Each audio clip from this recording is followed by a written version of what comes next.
यावच्छ्वस्थमिदं शरीरमरुजं यावज्जरादूरतो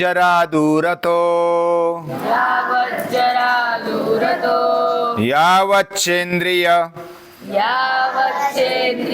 शक्तिरप्रतिहता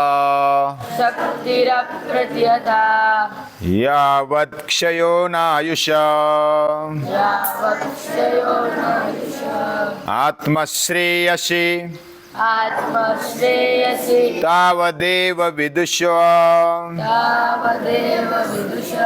कार्यः प्रयत्नो महान् संदीप्ते भवने तुकूपखननं प्रत्युद्यमः कीदृशः संदीप्ते भवने तुकूपखननं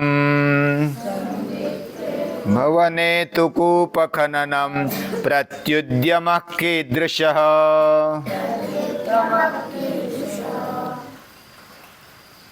यानी घर को आग लगी और बाद में कुआं खोदने भिड़ गए, ऐसा चलेगा? घर में आग लग गई और अभी पानी के लिए कुआं खोद रहे हैं, ऐसा करते नहीं ना? कुआं मालूम है? हमारा जीवन भी, भावी जीवन हमें सामने रखना चाहिए। हमारे ऋषियों ने, मुनियों ने, महापुरुषों ने एक बात कही है, कौन सी? निष्कारणेन षडांगादि वेदाः अध्येयश्च ज्ञेयश्च। निष्कारणेन, बिना कोई कारण हमें षडांगादि वेद, यानी वेदों के षड अंग है, उनके साथ उसका अध्ययन करना चाहिए, उसको जान लेना चाहिए। निष्कारणेन, बिना कोई कारण। हमें नौकरी मिलेगी, हमें धंधा करने के लिए अच्छा होगा, हमारा जीवन अच्छा होगा, ये सब बातें मन में न रखते हुए मुझे बस जानना है, मुझे बस अभ्यास करना है, मेरा खुद का अभ्यास करना है, इस सृष्टि का अभ्यास करना है, सृष्टिकर्ता के बारे में जान लेना है। कौन है मेरा निर्माता? मुझे किसने निर्माण किया? क्या माँ बाप ने निर्माण किया? ऐसे प्रश्न उठना, ये जिज्ञासा होती है, हर एक की जिज्ञासा होती है। और हमारे ऋषियों ने ये किया, उन्होंने वेद लिखे, लिख कर रखे, लेकिन वो ऐसा बोलते हैं कि हमने नहीं लिखे, हमने तो देखे, हमने मंत्र देखा, हमने जीवन का शाश्वत सत्य सिद्धांत देखा, और वो दिखा हुआ हमने लिख कर रखा। हमने नहीं निर्माण किया, हमने वेद निर्माण नहीं किए। ऋषयः मंत्र दृष्टा रहा, न तो करता रहा। ऋषि मंत्र दृष्टा है, उनको मंत्र दिखा। मंत्र यानी जीवन में, सृष्टि में, इस विश्व में जो वैश्विक सत्य है वो उनको दिखाई दिया, और ऐसा सत्य उन्होंने देखा और वो लिख कर रखा, और वो वेद बन गए। तो वेदों के निर्माता ऋषि नहीं है, वो मंत्र दृष्टा है, मंत्र उन्होंने देखा, और इसलिए वेदों को अपौरुषेय बोला जाता है। अपौरुषेय। ऋषि मुनि बोलते हैं, महापुरुष बोलते हैं कि हमारा पुरुषार्थ नहीं है, ये वेद हमने नहीं रचे। जैसे हमने देखा न्यूटन जो शास्त्रज्ञ हो गए, उन्होंने भी कहा कि मुझे तो बस अंतस्फूर्ति से समझ में आ गया कि ये गुरुत्वाकर्षण शक्ति है, ये ग्रेविटी है। पहले भी थी उस समय भी थी, आज भी है, बाद में भी रहेगी। ये सत्य है, जीवन का सत्य उन्होंने ढूंढा। वैसे हमारे जीवन में भी जब तक हम स्वस्थ है, कोई ऐसा बोलते हैं कि वेद पढ़ेंगे, उपनिषद पढ़ेंगे, गीता पढ़ेंगे, बूढ़े होने पर पढ़ेंगे। हाँ, बूढ़े हो जाएंगे तो अंगम गलितम पलितम मुंडम, फिर थर थर करने लगता है शरीर। हाँ, बूढ़ों को देखा है, जो बूढ़े लोग होते हैं उनका शरीर थर थर करने लगता है, गर्दन हिलने लगती है, शरीर काम नहीं देता बराबर, ढीला होने लगता है। अंगम गलितम पलितम मुंडम दशन विहीनम जातम तुंडम, दांत गिर जाते। वृद्धो याति गृहीत्वा दंडम, दंड आ जाता है हाथ में, काठी लेकर चलना पड़ता है। शरीर, हमारी भी अवस्था आगे जाकर के वैसी होगी। तो पहले ही सावधान हो जाओ, पहले सावधान, यानी जब तक हमारा स्वास्थ्य अच्छा है, शरीर अच्छा है, जब तक हमारा बुढ़ापा दूर है, तब तक हमें जो भी करना चाहिए मनुष्य जीवन में आकर के वो कर लेना चाहिए। क्या करना चाहिए? हमारी शक्ति जब तक क्षीण नहीं होती, हमारा आयुष्य जब तक अच्छा है, लंबा है, तब तक हमें कुछ बातें कर लेनी चाहिए। कोई कोई तो बोलते हैं कि हम अभी शक्ति आ गई है, ज्ञान आ गया है और कुछ संपत्ति आ गई है तो मजा कर लेना चाहिए। बाद में कहाँ मजा करने को मिलेगा, बूढ़े होंगे तो मजा करने को नहीं मिलेगा। लेकिन सही सुख, सही मजा कहाँ है? हम स्वस्थ रहे, पहले तो ये बात तो सभी को अच्छी लगती है कि हम स्वस्थ रहे, हमारा शरीर मजबूत रहे। शरीर माध्यम खलु धर्म साधनम, और शरीर अच्छा है तो शरीर अच्छे, या तो स्वस्थ शरीर में स्वस्थ मन भी रहता है। स्वस्थ मन है हमारा तो हमारी बुद्धि भी अच्छा विचार करने लगती है, और जब बुद्धि योग्य विचार करने लगे, सारासार विवेक करने लगे, तो यही हमारी पात्रता है। हमारा शरीर स्वस्थ है, हमारा मन मजबूत है, स्वस्थ है, हमारी बुद्धि विवेक करने लगी है, योग्य अयोग्य का निर्णय करने लगी है, आलस्य को, प्रमाद को टक्कर देने लगी है। और ऐसी बुद्धि, ऐसा मन जो ये अभ्यास करने के लिए, वेदों का, उपनिषदों का, गीता का अभ्यास करने के लिए ये बहुत ही सुपात्र ऐसा हमारा जीवन बन जाता है। हम अपने जीवन में खुद को पहचाने, और जो बुद्धिमान है वो यही करता है। बूढ़ा बन करके करेंगे तब तो मन ठिकाने पर नहीं रहता, चिंता करते रहते हैं, बुद्धि विवेक करना छोड़ देती है, क्योंकि शरीर जर्जर हो गया है, पूरा माथा पक गया है। ऐसी अवस्था में वो स्वस्थ विचार नहीं कर पाते, और ऐसा शरीर, ऐसा मन, ऐसी बुद्धि जो मल से भरी हुई है, कचरे से भरी हुई है, उससे जैसा आईना कचरे से भर गया या तो धूल से ढक गया तो उसमें प्रकाश दिखेगा, उल्टा अंधेरा दिखता है, उल्टा प्रतिबिंब दिखाई नहीं देता। हमें अपने को, खुद को देखना है, खुद को पहचानना है। तो खुद को पहचानने के लिए हमारा शरीर स्वस्थ होना चाहिए, मन शुद्ध होना चाहिए, बुद्धि भी शुद्ध होनी चाहिए। शुद्धाई बुद्धि किल कामधेनो, यानी हमारी बुद्धि ये अगर शुद्ध है तो वो कामधेनु है। हम जो भी चाहेंगे, जो भी इच्छा करेंगे, वो हमें प्राप्त होगा। हमारा जीवन बहुत ही अमूल्य है।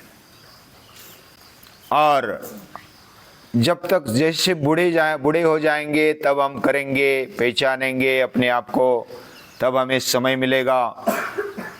ऐसा सोचने वाले जब जाना होता है ना, जाने के समय हमारा मन ठिकाने पर नहीं होता। जब किसी समझो कि गांव जाना है या तो आगे जाकर के हमें कुछ क्षेत्र पर जाना है, तो हमारे मन में बड़ी उथल पुथल होती है। इधर जाना है, अभी ये समेटना चाहिए, वो समेटना चाहिए, ये सामान लेना चाहिए, वो सामान लेना चाहिए। ऐसा हम व्यस्त रहते हैं, जाने की तैयारी में हम व्यस्त हो जाते हैं और हमारा मन नहीं लगता। तो स्वस्थ मन जिसके अंदर है, मजबूत मन है, संवेदनशील है और सतत प्रगमनशील है, ऐसा मन और विवेकशील बुद्धि ये हमें योग्य मार्ग बताएगी। और इसलिए हमारे ऋषियों ने कहा, मुनियों ने, महापुरुषों ने कहा कि जब तक हमारा जीवन अच्छा है तब तक सही मार्ग पर चले जाओ। और ये जो हम जिस वातावरण में रह रहे हैं वो बहुत ही अच्छा वातावरण है। हम सुबह उठते हैं, योग करते हैं और शुद्ध स्वच्छ हो जाते हैं, शरीर से, मन से, बुद्धि से। हर रोज हम शुद्धता लाने का प्रयास करते हैं और जब पसीना आता है तो शरीर शुद्ध हो जाता है। हम जब एकाग्र होते हैं तो मन शुद्ध होने लगता है। हम जब संवाद करते हैं तो बुद्धि शुद्ध होती है। और हम जब इंद्रियों की उस पार सोचते हैं तो आत्मिक शक्ति जागृत होने लगती है। वह है हर एक के अंदर है, उसका जगना यह बहुत ही आवश्यक है। जब आत्मशक्ति जग जाती है, आत्मश्रेयसी तावदेव विदुषा कार्य प्रयत्नो महान, उसके लिए महान प्रयत्न चाहिए। शरीर की मेहनत के लिए भी महान प्रयत्न होना चाहिए, पसीना निकालना चाहिए, तब शरीर शुद्ध होता है। मन के शुद्ध करने के लिए, मन का शुद्धपन लाने के लिए, उसके लिए ज्यादा मेहनत चाहिए शरीर से। और बुद्धि को शुद्ध बनाने के लिए उससे और ज्यादा मेहनत चाहिए। और वो बुद्धि के उस पार है तो उसके लिए और मेहनत चाहिए। तो प्रयत्नो महान। और जब समय आएगा तब ऐसा नहीं कि समझो कि घर में आग लग गई और आग लगने के बाद कुआं खोदने बैठ गए। कुआं खोदते खोदते तो घर जल जाएगा, फिर कुछ काम का नहीं। हमारा जीवन भी बहुत ही लिमिटेड है, मर्यादा में। और मर्यादा में होते हुए भी अगर हम सही समय जागृत हो गए तो हमारा जीवन सही रास्ते पर आ जाता है। और जब योग्य रास्ता मिल गया, बस चलना बाकी है, उसके लिए भी प्रयत्न चाहिए। हम अपने आप को शुद्ध बनाए, स्वस्थ बनाए। और स्वस्थ जब बनाते हैं, शुद्ध बनाते हैं, तो हमारा आईने जैसा ये जीवन, ये भगवान को, अंदर के आत्मशक्ति को प्रकट करता है। कैसे प्रकट करता है? जैसे आईना है, आईना देखा है ना सभी ने? हाँ, आईना स्वच्छ है, शुद्ध है तो हमारा प्रतिबिंब सही दिखाई देता है। आईने पर अगर धब्बा है या तो कुछ मल है तो हम पर भी मल दिखाई देता है। वैसा हमारा अंतःकरण शुद्ध है तो हमें आत्मशक्ति भी शुद्ध दिखाई देगी, लेकिन उसको मोड़ देना चाहिए। तो उपनिषद समझने के लिए हमने 2-3 दिन से कुछ समझा कि हम एकाग्र हो जाए, शरीर हमारा स्वस्थ रहे, हमारा मन स्थिर और शुद्ध रहे और बुद्धि कुछ विचार करे, इंद्रियों की उस पार विचार करे। क्या सचमुच हमारा जीवन खाने पीने के लिए है? केवल खाना पीना सोना इसके लिए जीवन है? थोड़ा विचार करो। उसके अलावा भी कुछ जीवन में है, और वो जो है ना, वो बहुत ही महान है। हमारे जीवन को भी महान बना देगा, हमारे जीवन को ऊंचाई तक पहुंचा देगा। तो ये जो करना है केवल मेरे जिज्ञासा के कारण, निष्कारणेन षडांगादि वेदो ध्येयश्च ज्ञेयश्च, ये बात हमारे ऋषियों ने कही, उन पर विश्वास रखो। जैसे एक बात मैं दादाजी के जीवन की बात बताता हूँ। पूजनीय दादाजी एक बार छोटे थे, पहली बार स्कूल में चले गए, हाँ शाला में चले गए। और शाला में जाने के बाद उनको पहले तो अच्छा लगा कि अरे स्कूल में जाना है, शाला में जाना है। तो पहले तो गए, एक दिन गए, 2 दिन गए, लेकिन इतने दिन भर बैठना उनको बोर होने लगा, कंटाला आने लगा। फिर चौथे दिन बोले दादा को कि मुझे नहीं जाना स्कूल। तो दादाजी देखते रहे कि ये ऐसा क्या बोल रहा है, पहले तो बोल रहा था मुझे जाना है जाना है। फिर वो देखते रहे तो पूजनीय दादाजी छोटा पांडुरंग बोला कि मुझे तर्क से समझा दो कि स्कूल में जाना क्यों अच्छा है।